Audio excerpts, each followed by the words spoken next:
Governor Gehlot versus Siddu ಸರ್ಕಾರ. ಚುನಾಯಿತ ಸರ್ಕಾರದ ವಿರುದ್ಧ ರಾಜ್ಯಪಾಲರು ಹೀಗೇಕೆ ವರ್ತಿಸುತ್ತಿದ್ದಾರೆ? ದಕ್ಷಿಣ ಭಾರತದಲ್ಲಿ ರಾಜ್ಯಪಾಲರು ತಿರುಗಿ ಬಿದ್ರ?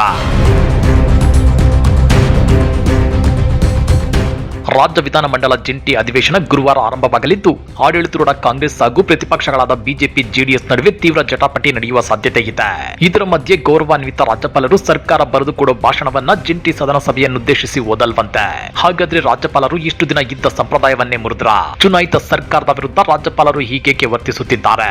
ಕೇರಳ ಬೆನ್ನಲ್ಲೇ ನಮ್ಮ ರಾಜ್ಯದ ರಾಜ್ಯಪಾಲರು ಹೀಗೇಕೆ ಆಡ್ತಿದ್ದಾರೆ? ದಕ್ಷಿಣ ಭಾರತದಲ್ಲಿ ಬಿಜೆಪಿಯೇತರ ಸರ್ಕಾರಗಳ ವಿರುದ್ಧ ರಾಜ್ಯಪಾಲರುಗಳು ತಿರುಗಿಬಿದ್ರ? ಆ ಕುರಿತ ಇನ್ಸೈಡ್ ಮಾಹಿತಿಯನ್ನ ಬಿಚ್ಚಿಡ್ತೇವೆ. ಆದ್ರೆ ಅದಕ್ಕಿಂತ ಮೊದಲು ಹಲೋ ಕನ್ನಡ ಯೂಟ್ಯೂಬ್ ಚಾನೆಲ್ ಅನ್ನ ಸಬ್ಸ್ಕ್ರೈಬ್ ಮಾಡ್ಕೊಳ್ಳಿ. ಹಾಗೇನೇ ಪಕ್ಕದಲ್ಲಿರೋ ಬೆಲ್ ಬಟನ್ ಅನ್ನು ಪ್ರೆಸ್ ಮಾಡಿ. ತಮಿಳುನಾಡಿನಲ್ಲಿ ರಾಜ್ಯಪಾಲರು ಭಾಷಣ ಮಾಡಲು ನಿರಾಕರಿಸಿದ್ದು ವಿವಾದಕ್ಕೆ ಕಾರಣವಾಗಿತ್ತು.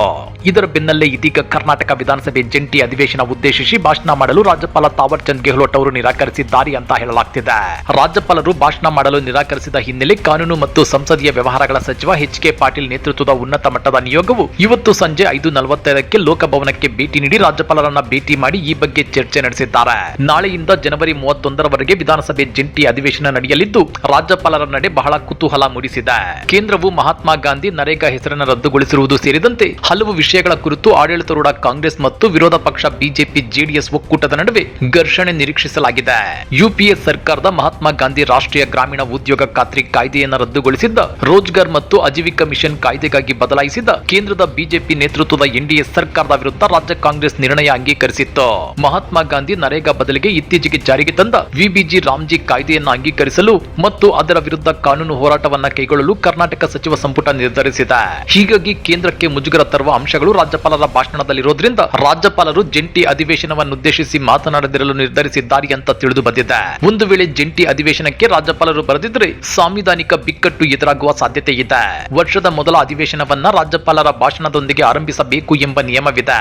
ಆದ್ದರಿಂದ ಒಂದು ವೇಳೆ ಬರೆದಿದ್ರೆ ದೊಡ್ಡ ಬಿಕ್ಕಟ್ಟು ಎದುರಾಗುವ ಸಾಧ್ಯತೆ ಇದೆ. ನಿಮ್ಗೆ ಗೊತ್ತಿರಲಿ, ರಾಜ್ಯಪಾಲರು ಮತ್ತು ರಾಷ್ಟ್ರಪತಿಯವರು ವಿಧಾನಮಂಡಲ ಮತ್ತು ಸಂಸತ್ತಿನ ಜಂಟಿ ಅಧಿವೇಶನಗಳನ್ನು ಉದ್ದೇಶಿಸಿ ಮಾಡುವ ಭಾಷಣಗಳನ್ನು ರಾಜ್ಯಪಾಲರು ಅಥವಾ ರಾಷ್ಟ್ರಪತಿಯವರು ಬರೆದಿರುವುದಿಲ್ಲ. ರಾಜ್ಯ ಸರ್ಕಾರಗಳು ಮತ್ತು ಕೇಂದ್ರ ಸರ್ಕಾರ ಬರೆದ ಭಾಷಣಗಳನ್ನು ಓದುತ್ತಾರೆ. ಇದು ಅನುಚಾನವಾಗಿ ನಡೆದುಕೊಂಡು ಬಂದ ಸಾಂವಿಧಾನಿಕ ಕರ್ತವ್ಯ. ಈವರೆಗಿನ ರಾಜ್ಯಪಾಲರು ರಾಷ್ಟ್ರಪತಿಯವರು ಈ ಸಾಂವಿಧಾನಿಕ ಪರಂಪರೆಯನ್ನ ಮೀರದೆ ಅನುಸರಿಸಿಕೊಂಡು ಬಂದಿದ್ದಾರೆ. ರಾಜ್ಯ ಸರ್ಕಾರ ತಯಾರು ಮಾಡಿಕೊಟ್ಟ ಭಾಷಣವನ್ನ ಜಂಟಿ ಅಧಿವೇಶನದಲ್ಲಿ ಓದುವುದು ರಾಜ್ಯಪಾಲರ ಕರ್ತವ್ಯ ಅಂತೇಳಿ ಸಂವಿಧಾನದ 176 ಅನುಚ್ಛೇದ ಸಾರುತ್ತದೆ. ರಾಜ್ಯಪಾಲರುಗಳ ಅಸಹಕಾರ ವಿಶೇಷವಾಗಿ ಪ್ರತಿಪಕ್ಷಗಳ ಸರ್ಕಾರಗಳಿಗೆ ಮೀಸಲು. ಪ್ರತಿಪಕ್ಷಗಳ ಸರ್ಕಾರಗಳಿಗೆ ಅಡ್ಡಿ ಆತಂಕಗಳನ್ನು ಒಡ್ಡುವುದು ಕೇಂದ್ರ ಬಿಜೆಪಿ ಸರ್ಕಾರ ನೇಮಕ ಮಾಡಿದ ರಾಜ್ಯಪಾಲರ ನೇರ ಕಾರ್ಯಸೂಚಿಯೇ ಆಗಿಬಿಟ್ಟಿದೆ. ತಮಿಳುನಾಡಿನ ರಾಜ್ಯಪಾಲ ಆರ್.ಎನ್. ರವಿ ತೀವ್ರ ವಿವಾದಿತ ವ್ಯಕ್ತಿ. ಕಳೆದ 3 ವರ್ಷಗಳ ತಮ್ಮ ಅಧಿಕಾರಾವಧಿಯಲ್ಲಿ ರಾಜ್ಯಪಾಲ ಪದವಿ ಶ್ರೇಷ್ಠ, ಚುನಾಯಿತ ರಾಜ್ಯ ಸರ್ಕಾರ ಕನಿಷ್ಠ ಎಂಬಂತೆ ನಡೆದುಕೊಂಡು ಬಂದಿದ್ದಾರೆ. ಕಳೆದ ತಿಂಗಳು ಅವರು ವಿಧಾನಸಭೆಯಿಂದ ಸತತ 4ನೇ ಸಲ ವಾಕೌಟ್ ಮಾಡಿದ್ದಾರೆ. ಇದೇನು ಹೆಮ್ಮೆ ಪಡುವ ವಿಷಯವಲ್ಲ. ಇತ್ತೀಚಿನ ತನಕ ಕೇರಳ ಎಡಪಂಥೀಯ ಸರ್ಕಾರವನ್ನ ಮಗ್ಗುಳ ಮುಳ್ಳಿನಂತೆ ಕಾಡಿದ ರಾಜ್ಯಪಾಲ ಆರಿಫ್ ಮೊಹಮ್ಮದ್ ಖಾನ್ ಕೂಡ ಆರ್.ಎನ್. ರವಿ ಅವರದೇ ಪ್ರವೃತ್ತಿ ಹೊಂದಿದ್ರು. ಕೇರಳ ಸರ್ಕಾರವು ಅವರ ವಿರುದ್ಧ ಸುಪ್ರೀಂ ಕೋರ್ಟ್ ಕದ ಬಡಿದಿತ್ತು. ಬಿಜೆಪಿ ಸರ್ಕಾರ ನೇಮಕ ಮಾಡಿದ ರಾಜ್ಯಪಾಲರೇ ಅಲ್ಲೂ ಕೂಡ ಮೋಶ ಕಾರ್ಯಸೂಚಿಯ ಜಾರಿಗಾಗಿ ಸಮಯ ಕಾಯುತ್ತಲೇ ಇರುತ್ತಾರೆ. ಆರಿಫ್ ಮೊಹಮ್ಮದ್ ಖಾನ್ ಅವರ ಜಾಗಕ್ಕೆ ಬಂದಿರುವ ರಾಜೇಂದ್ರ ಆರ್ಲೇಕರ್ ಕೂಡ ಕೇರಳದ ವಾಮರಂಗ ಸರ್ಕಾರ ಸಿದ್ಧಪಡಿಸಿದ ಭಾಷಣವನ್ನ ಇಡಿಯಾಗಿ ಓದಿಲ್ಲ. ಕೇಂದ್ರ ಸರ್ಕಾರದ ವಿರುದ್ಧದ ಭಾಗಗಳನ್ನು ಓದದೆ ಕೈಬಿಟ್ಟಿದ್ದಾರೆ. ರಾಷ್ಟ್ರಪತಿ ಕೂಡ ವರ್ಷಕ್ಕೊಮ್ಮೆ ಸಂಸತ್ತಿನ ಉಭಯ ಸದನಗಳನ್ನು ಉದ್ದೇಶಿಸಿ ಭಾಷಣ ಮಾಡ್ತಾರೆ. ಈ ಭಾಷಣವನ್ನ ಕೇಂದ್ರ ಸರ್ಕಾರವೇ ಸಿದ್ಧಪಡಿಸಿ ನೀಡುತ್ತದೆ. ರಾಷ್ಟ್ರಪತಿಯವರು ಅದನ್ನ ಚಾಚು ತಪ್ಪದೆ ಓದುತ್ತಾರೆ. ಇಂತಹ ಭಾಷಣದಲ್ಲಿ ಪ್ರತಿಪಕ್ಷಗಳನ್ನ ಕಟುವಾಗಿ ಟೀಕಿಸುವ, ನಿಂದಿಸುವ ಅಂಶಗಳು ಇರ್ತವೆ. ರಾಷ್ಟ್ರಪತಿ ದ್ರೌಪದಿ ಮುರ್ಮು ಈ ಭಾಷಣವನ್ನ ಇಡಿಯಾಗಿ ಓದುವುದು ಬೆಳೆದು ಬಂದಿರುವ ಶಿಷ್ಟಾಚಾರ. ಮುರ್ಮು ಅವರನ್ನ ಬಿಜೆಪಿ ನೇತೃತ್ವದ ಮೋಶ ಸರ್ಕಾರವೇ ಆರಿಸಿರುವುದು ಹೌದು. ಒಂದು ವೇಳೆ ಮುರ್ಮು ಜಾಗದಲ್ಲಿ ಪ್ರತಿಪಕ್ಷಗಳು ಆಯ್ಕೆ ಮಾಡಿದ ರಾಷ್ಟ್ರಪತಿಯವರು ಇದ್ದಿದ್ದ ಸಂದರ್ಭದಲ್ಲಿ ಕೂಡ ಮೋಶ ಸರ್ಕಾರ ಸಿದ್ಧಪಡಿಸಿದ ಭಾಷಣವನ್ನೇ ಓದಲೇಬೇಕಿತ್ತು. ಪರಿಸ್ಥಿತಿ ಹೀಗಿರುವಾಗ ಕರ್ನಾಟಕದ ಗೌರವಾನ್ವಿತ ರಾಜ್ಯಪಾಲರು ಈಗ ಸರ್ಕಾರದ ವಿರುದ್ಧ ಮುಂದಾಟಕ್ಕಿಳಿದಿದ್ದಾರೆ. ಹೀಗಾಗಿ ರಾಜ್ಯಪಾಲರ ವಿರುದ್ಧ ಸಿದ್ದು ಸರ್ಕಾರ ಕಾನೂನು ಸಂಘರ್ಷಕ್ಕಿಳಿಯೋದು ಪಕ್ಕಾ ಆಗ್ಬಿಟ್ಟಿದೆ.